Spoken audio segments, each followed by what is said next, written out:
Good evening. How are everybody today? Good. Okay, I'm not like Joe. I speak in front of the crowd, and this mic is not long enough because I usually walk the room, okay? And I'm going to keep you engaged as well. So there's a lot of questions I'm going to answer, and I ask you guys that I would like for you, at least one person, to answer something so I don't have to pick anybody out of the audience, okay? So my name is Valynia Smith. I have over 25 years experience doing medical billing, dental billing.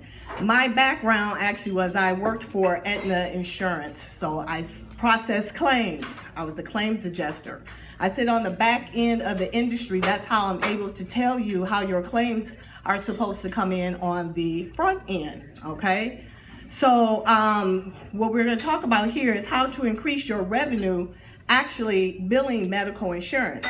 So my first question for all of you is anybody trying to bill medical insurances now for any of your services of oral surgery, sleep apnea, implants? Anybody? Have we even tried? No. Do we want to? Yes. Oh, okay. Good. We got past that point. So let's get a little bit of information here. How to bill dental procedures to medical insurance, okay? First of all, the patient has to have medical insurance. That is really important. I know it sounds really crazy, but do you know how many times people ask me that question? Well, can we bill the medical to the dental insurance? No, you cannot. The patient has to have medical insurance, okay?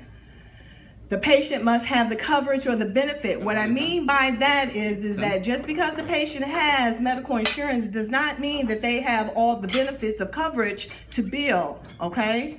So we have to make sure that the patient has all of that, and that's going to be, and we're going to go over that, that's going to be checking benefits for the medical insurance. The patient must have a medical condition.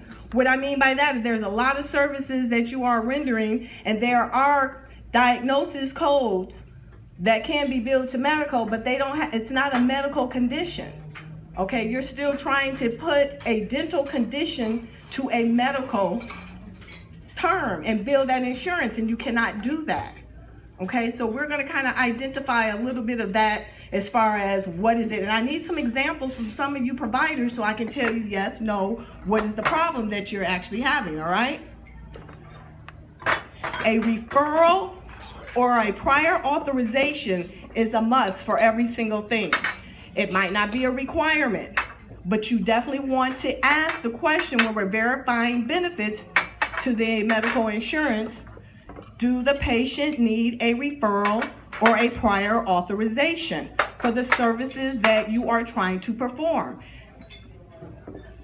The patient has to be, when you're billing medical, you're going to have to bill the medical procedures on a medical claim form. You cannot use your dental claim forms. That's been a question as always as well. You have to follow the rules of the medical billing procedures. Here's some of the things that you can bill. Okay, it's always a question.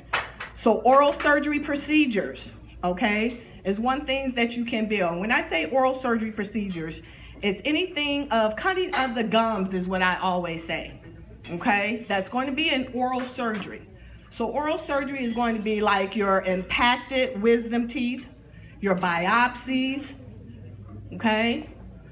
Those are just a few. There's a ton of services under the oral surgery that you can bill.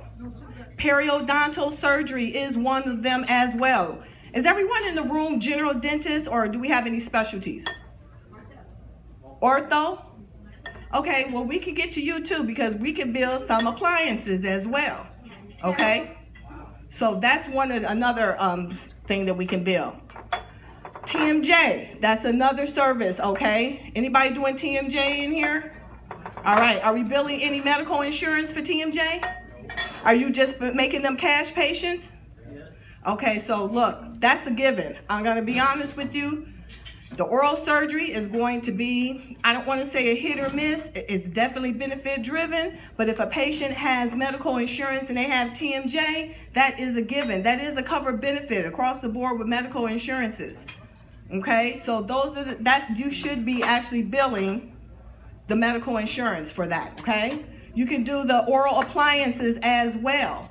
So my ortho back there, that's one of the things that you could be billing, okay? Your ortho appliances. But again, we have to have a medical condition, okay? Do not say night guards.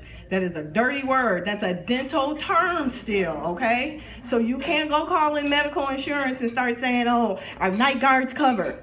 They're gonna tell you, they're gonna transfer you right away to the dental, okay? Because it's not happening, all right? So what you're gonna ask when you're checking benefits, you're going to ask them, are oral appliances covered?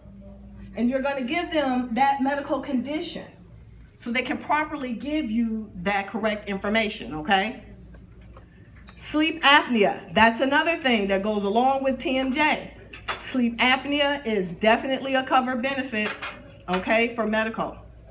But I'm going to tell you, you definitely need a referral and you definitely need a prior authorization.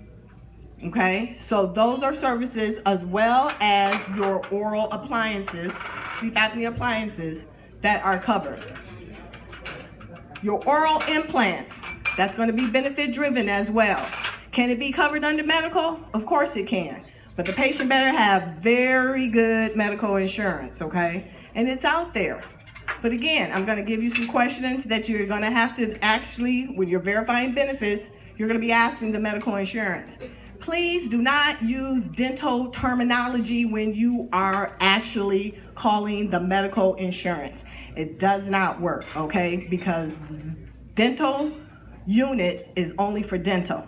When you're calling medical insurance, they only understand medical terminology, okay? Not dental terminology. So please do not say anything dental, okay? Because that's always the biggest thing. And you're going to get no's right away, okay? Here are some other additional services that you can bill medical insurance. Your trauma. So let's talk about the accident and trauma. Although that some of the services that you are actually billing might be a dental provider's code, okay? But you can still bill it to the medical insurance because it is listed as an accident, some type of trauma. So don't worry about having to turn those codes over to an actual medical code. You can still bill the dental code to the medical, only in the trauma and an accident, okay? So kind of when the patient's coming in, actually know what the patient is coming in for.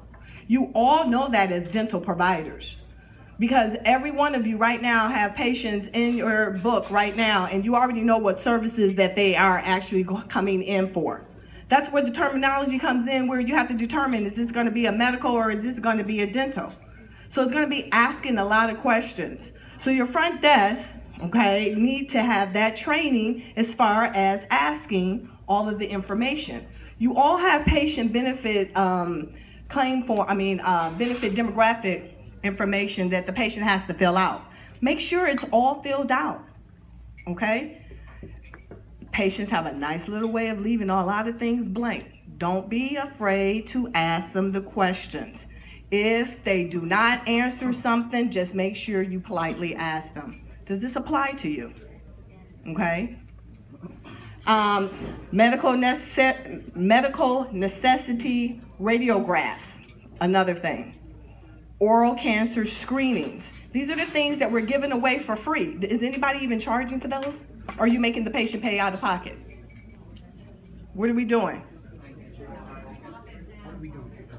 Are we paying out of pocket, or are you charging? Not even charging for it?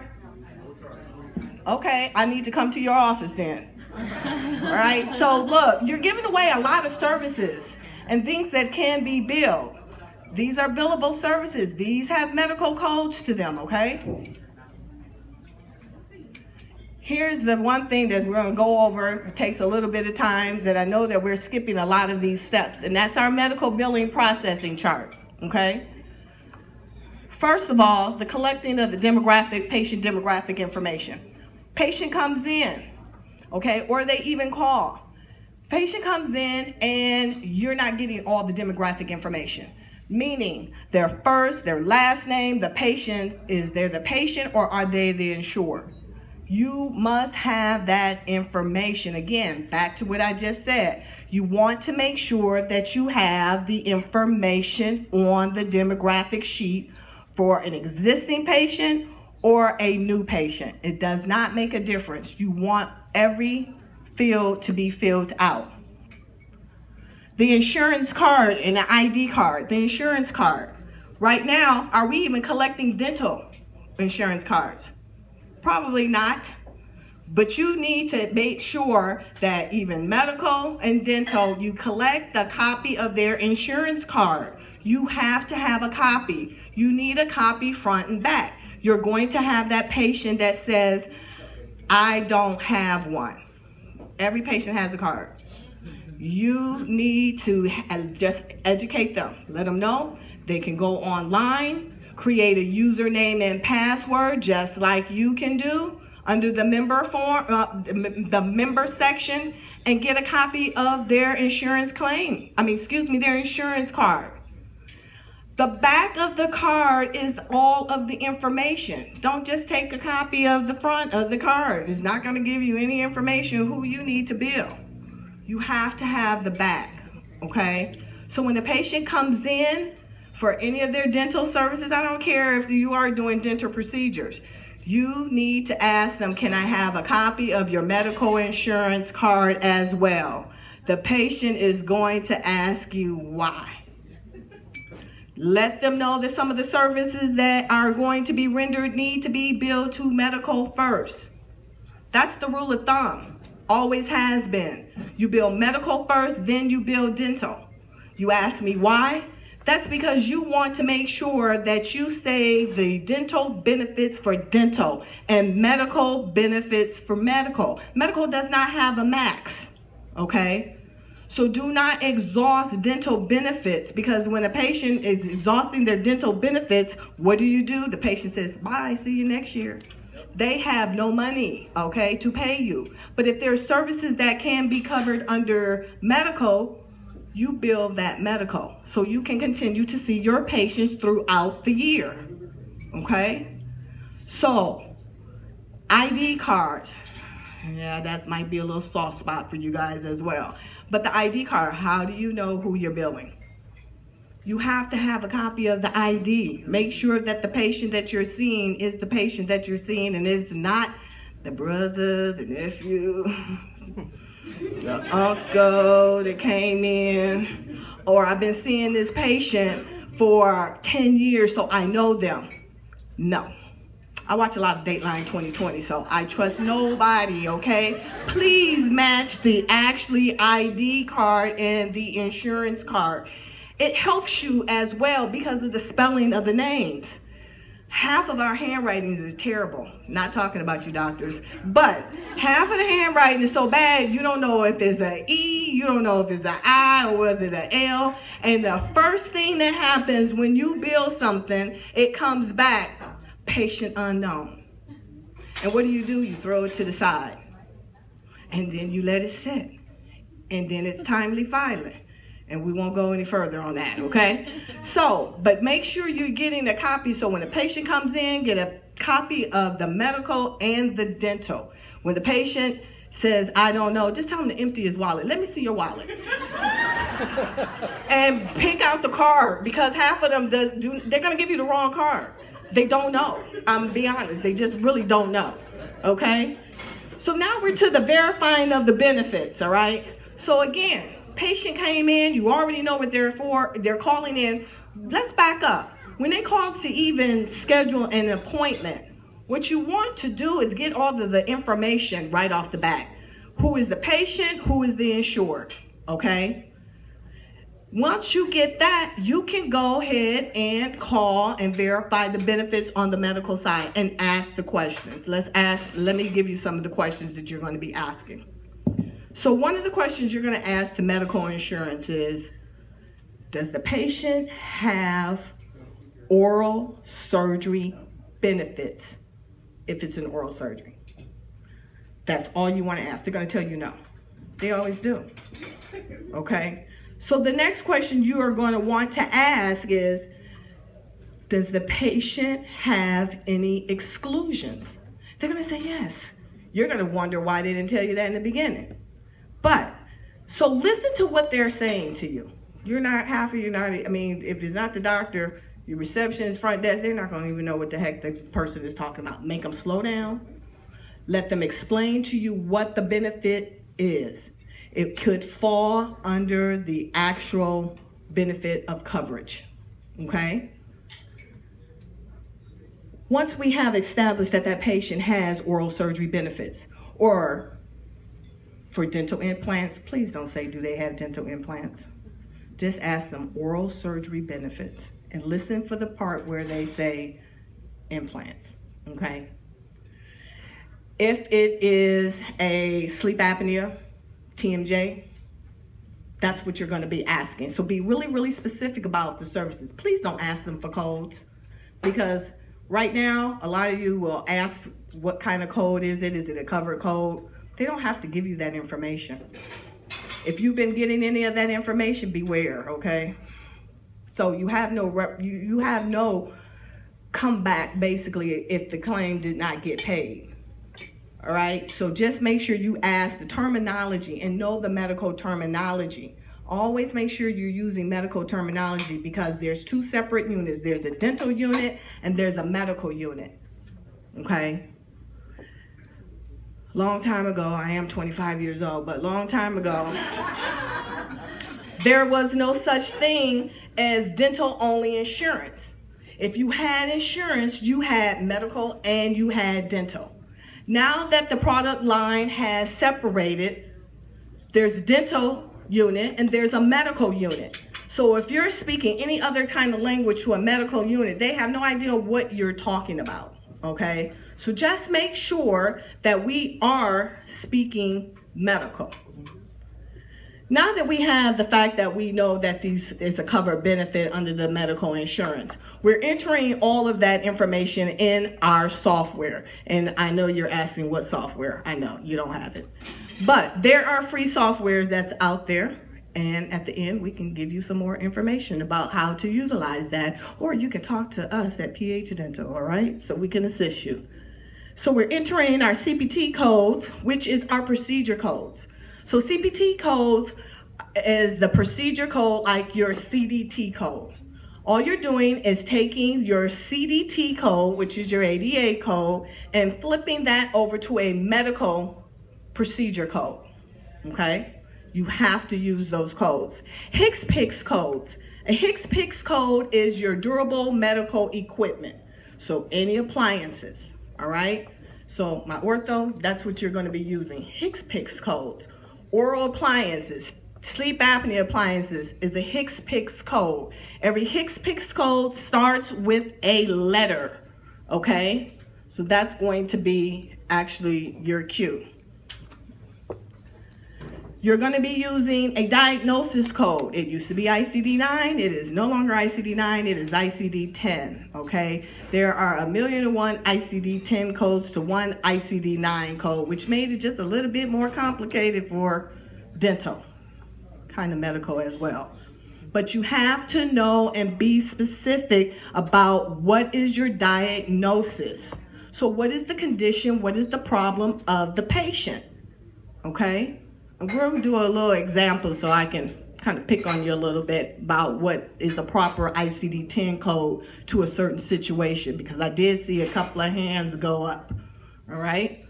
So now we're putting the claim into our software system. We're submitting that electronically, or we're printing it out on a claim form, something, again, we're not able to do. But I'm going to tell you how you can do that. The insurance company is accepting your claim. You're getting an insurance payment. You're getting an explanation of benefit. And we hope it has some money on it, okay, with a check. Then you're posting that insurance payment to the patient's account, and then you're generating a patient statement. I'm going to stop right there, because for dental, you're able to collect your deductibles and your coins co-insurance up front. For medical, you cannot do that. You cannot collect the deductible up front. You cannot collect co-insurance up front. You can only collect a copay, which none of you will have a copay because you're all going to be out of network, and I'll kind of go over that in a few. You're posting that patient's out of pocket once you are actually finished posting your payment. And when I say out of pocket, that means the deductible or the co-insurance. And then you're generating a financial report. Basically, you're running your insurance aging report to see what is outstanding. This is the same actual procedure that you would do for dental as well. So no changes. This is just on the medical end. All right. I have a little example of a claim form. This is yours. It's an old one though, but it's a CMS 1500. Yes.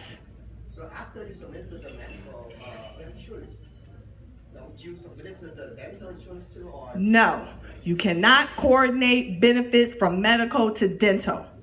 When you bill medical, you're billing medical. Anything balanced, if it's, say for instance, it's just not, if it's not the insured, okay? If it's a dependent and they have another medical insurance, you could coordinate the benefits medical, never medical dental, okay? The only way that you're going to be billing dental is if medical turns around and says they're not paying anything. Because a lot of your services that you have right now, whether they have medical coverage or not, it'll say bill medical first. Anybody seeing those claims where it says bill medical first? What are you doing with those claims? I saw a shake a head. What you doing with them? Okay, but if you are billing it, awesome. Oh, you haven't been in my seminar classes, huh? Because they say I bill the patient. So no, so you do. Then the only way, even if they have the medical coverage or they don't have the medical coverage, you still need the denial in order to bill dental. So that's the only way you're going to coordinate, okay? Good question. Anybody else have some questions? Because, go ahead. Is this only for PPO or can you bill the HMO medical? No, we're going to get all into that. Everything is the same. So we're talking PPO, we're talking HMO, EPO, we're talking post service, Medicare. All of it is the same, okay? So you have to still bill that as well. HMO, let me go over that. Is another slide here, but thank you for bringing that up, and I'm going to answer that question. HMO, all of you are general dentists except for the one ortho. General dentists cannot be participating providers. You can bill PPO.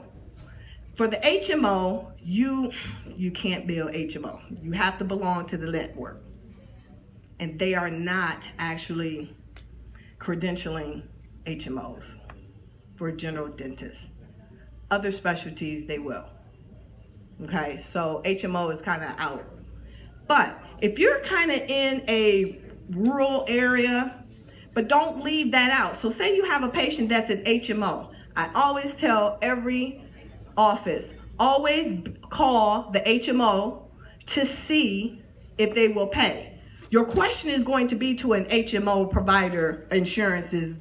You're going to ask them or tell them, I am a general dentist. I do not belong to the network, but can I bill this HMO?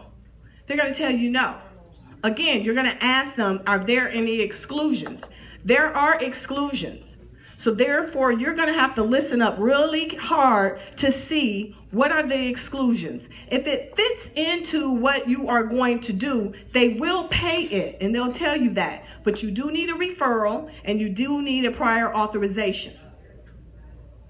But don't count it out. But I can tell you a lot of services that aren't going to be covered. They're going to be very different type of services, you know, more of on your trauma, more on very difficult, you know, dental procedures where they will bill, where they will pay, I should say. Okay. Your CMS 1500 form, this is what you're going to be billing, your medical insurance. Again, you need to use the proper medical code. All right, your CPT codes, your modifiers. That's going to be if you have a lot of services. I'm not going to really go over that, you know, too much, because all you're going to do, if you have a service, you're going to call us up and say, what is it? Because it's a little complicated. It's basically for more than 2 or 3 lines. Question? Or are you just waving at me? Oh, okay. Oh, okay, thanks. HCPCS codes, again, your appliance codes, your ICD-10. So when you're filling out a claim form, okay, on my left-hand side, actually, is all the patient benefit information, okay, or the insured one's the patient. But on a medical claim form, you don't have to worry about if the patient is the insured or is the patient because they are the insured. They will actually pay, which I mean the medical insurance will pay. Whereas the dental insurance will not pay if you mess that up. Okay, so don't worry about that. When we're getting down to, I'm just gonna go down just a little bit further. So the top portion of this claim form is actually just the demographic information. So you have to have all the demographic information again. Please make sure on 13 and 14 you put signature on file. You do not put the signature on file, the patient will get that nice little birthday present, Christmas present, or anniversary present, and they will not pay you, okay? But if you are a Blue Cross Blue Shield Anthem, and you know as well, if you're out of network, even on the dental side, you do not get the check, okay? Anybody out of network with the Anthems now? Yeah? They get a Christmas present, or are they really nice to turn it over to you? Okay, that's good. And you could call them as well. Anthem will not get involved, you know, unfortunately. You know, it's been like that forever, ever since I was 1. So here, the bottom of the claim actually is the actual meat of the claim. So it's your actual procedure. So you're gonna have your date of service, you're gonna have your place of service. All of your place of service is going to be in 11, which means that you're doing services in the office. Is anybody doing services outside of the office, or they have hospital affiliation? No? Anybody doing outpatient? Do anybody see somebody inpatient? Have anybody even been called on that and you just don't go in because you don't know how to bill the medical? Okay, well, you can do it, okay? Now, let me just give you some extra services you could do to collect some money. So all your services right now are going to be within the office, which you're always going to use in 11, which means place of service, okay? Here's your procedure code. These are your medical procedure codes, okay? You cannot use those dental codes, all right? You're gonna place those modifiers here if they exist, okay? Some will, some won't. When we get down to the diagnosis, here's my thing. For the medical diagnoses, you're gonna have to be very good at this, because you're going to want to be able to use at least 4. All right, I might give you 3, but you want to use at least 4 medical conditions. What is wrong with the patient? All right, so here's where I'm gonna pick on someone. Who's doing the medical insurance again? Doctor?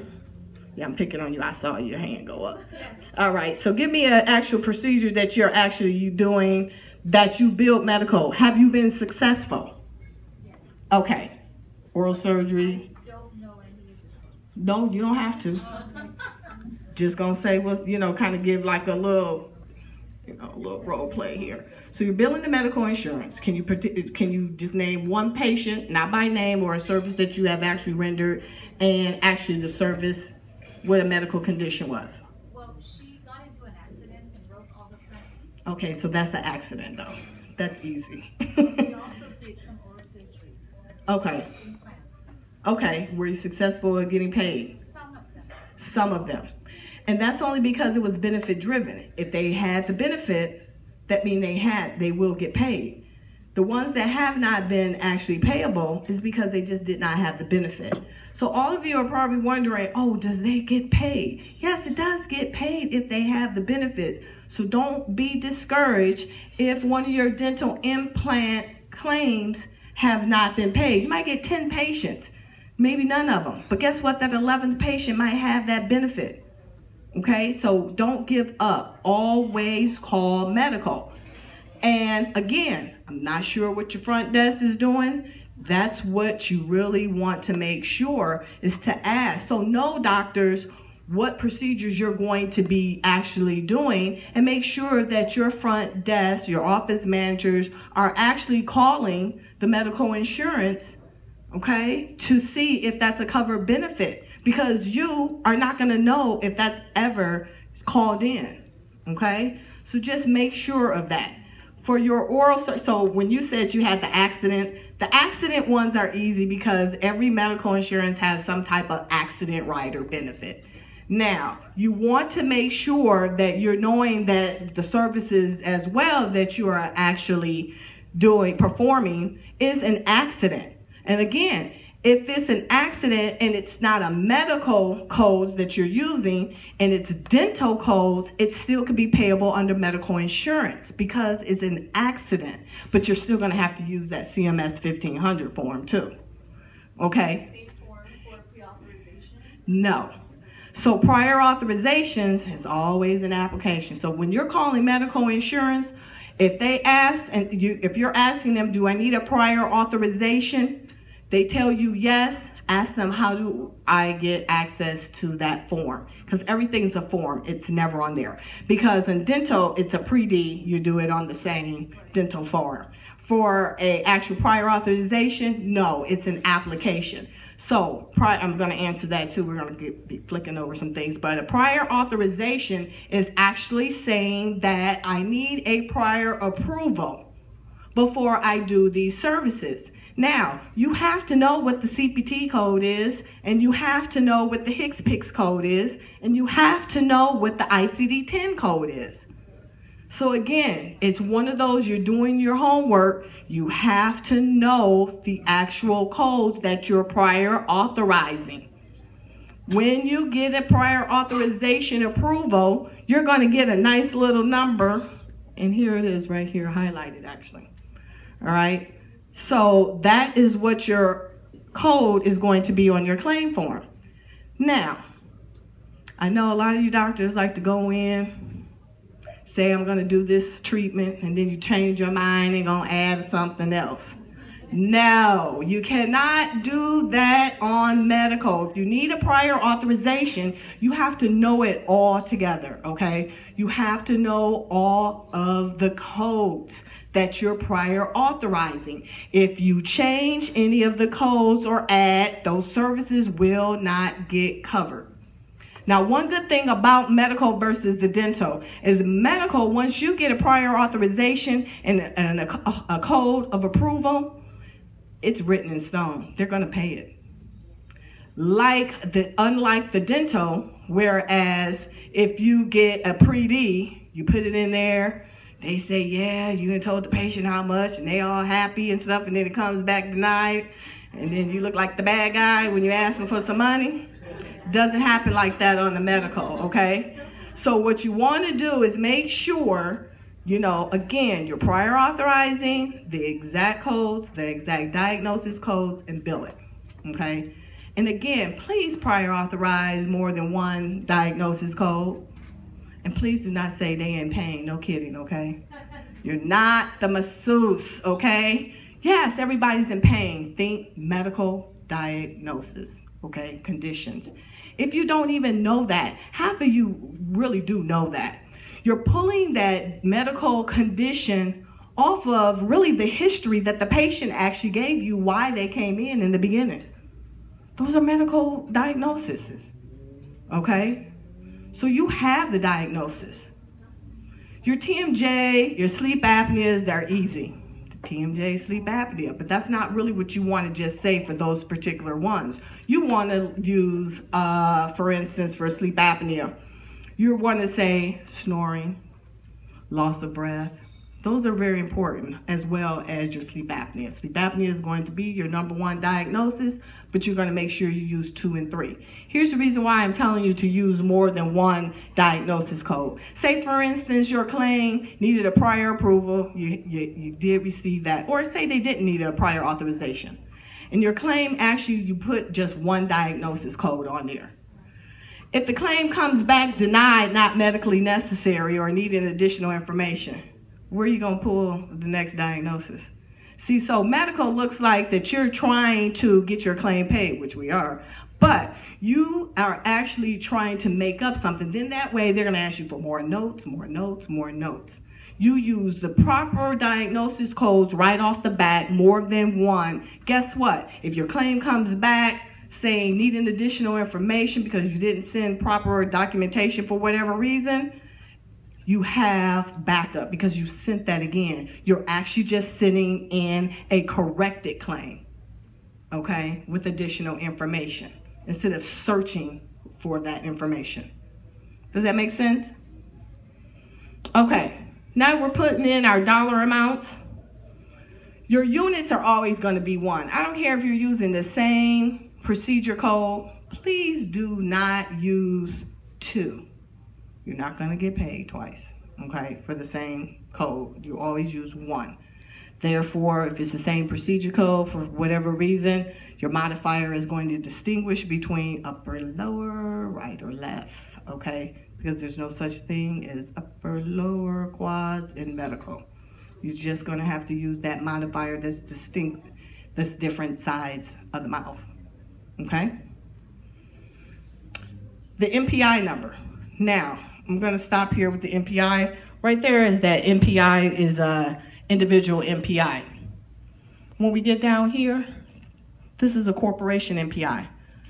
So if we are a corporation, meaning if you're a LLC, S Corp, C Corp, you need to have 2 MPI numbers. Do we know that? Correct. You do know that? Individual. Where are you from? You from California? Yes. Oh, okay. Somehow. Okay. Most people don't know that. Most people don't know that. That's why I asked you. So, corporate. I know I say that too, but I'm not. I'm actually from Wisconsin. Okay. So. We got paid more there. We did what? We got paid more than Wisconsin. You think so? Yes. No, it is payable more. It is, yes. Yes, Midwest and East. Correct. Way more. But it's all networked. That's the hard part. It's hardly any private practices. Kind of, you know. They don't have HMOs there, right? Yeah, they do have HMOs. I like HMOs. You see how I turn my mic. Okay, so for a single person, yeah, HMOs, they do have a lot of HMOs. So, all right, don't distract me. So, so anybody is a corporation? Are we corporations? Do you have 2 MPIs? All right, we're gonna fix that for you. Do you have 2 MPIs? Somebody else raise their hand back there. Yes. Yes, you do? Yes. Okay, great. So if anybody that has a corporation, like I said, you need to have 2 MPIs. That's an easy fix, okay? Anybody billing Medicare? No? No Medicare? Did you even know you could be a Medicare provider? I don't hear anything. I see heads shaking, but I can't see that good. Y'all saw me with my glasses on up here. Okay, so whether you want to be a Medicare provider or not, okay, here's the thing. Now, my next question is going to be is that, say you don't want to be a Medicare provider, but every dentist in here in office has to opt in or opt out. Did anybody do that? Oh, we just sitting up here not doing nothing then, huh? So let me tell you. So, opting in and opting out. What I mean by opt in and opt out is you don't have to be a Medicare provider, but if you are seeing a patient that is a Medicare eligible, okay, you cannot write them a prescription and you cannot refer them to a specialist. And you are not in compliance either. That went in back in 2015. What year we at? Oh, we're about to get to 2018 and we still haven't filled those forms out. So we need to get busy. It's a CMS 855-0 if we want to be a referring or a rendering provider. That does not make you a Medicare provider. But I'm going to tell you the reason why we want to be a Medicare provider. We want to be a Medicare provider because now we can increase our revenue, okay? And we can bill some of the medical insurance procedures. No, dentures are not covered, okay? Just wanted to tell you that right off the bat because I know somebody was about to ask me that question. So it's the same thing. It's going to be the oral surgery, the TMJ, the sleep apnea, but if we're doing any type of appliances, it's a different Medicare as well. Okay, You have so many chances to increase your revenue. Don't just get lost on the PPO, or I'm not an HMO, or I don't know anything about POS, point of service, or anything like that, okay? There's other ways. I will always tell anyone, be a Medicare provider straight across the board. You know, they pay better than some of your dental insurances, I can tell you that. This is not costing you anything. So, please, let's get to the Medicare, okay? We're gonna go over a little bit more on that as well. But again, when we're getting down here to back to our claim form, this is our tax ID number. This is whoever the patient, the doctor is that's actually rendering the services. This is where the services is actually being rendered. Again, we need that NPI number, okay, if you're a corporation, and then an NPI number on 33, which is where your actual checks will come to. All right? So that's just kind of a highlight. I went over that really, really fast. It's late. Y'all ain't gonna remember it in the morning anyway if you're not doing it right now. It's a little more complicated, but we could definitely assist you further. All right, we've been talking about the different types of insurances that we can actually bill, okay, that are out there. So don't get hung up just on PPO. There's other ones. HMO, again, I kind of explained that a little bit to you. You all know what a PPO is. You're going to be all out of network when it comes down to PPO, okay, because you're general dentist. For my ortho, you can't be in network either, but you can definitely do Medicare, all right? You're doing the EPOs, point of service. You're actually doing your healthcare spending accounts. So you all know what the flex accounts called healthcare spending accounts. So basically what that is saying is that, say for instance, that you have a claim on the medical side and it's going to the deductible, you know, because they do have high deductibles. But your one thing that you're going to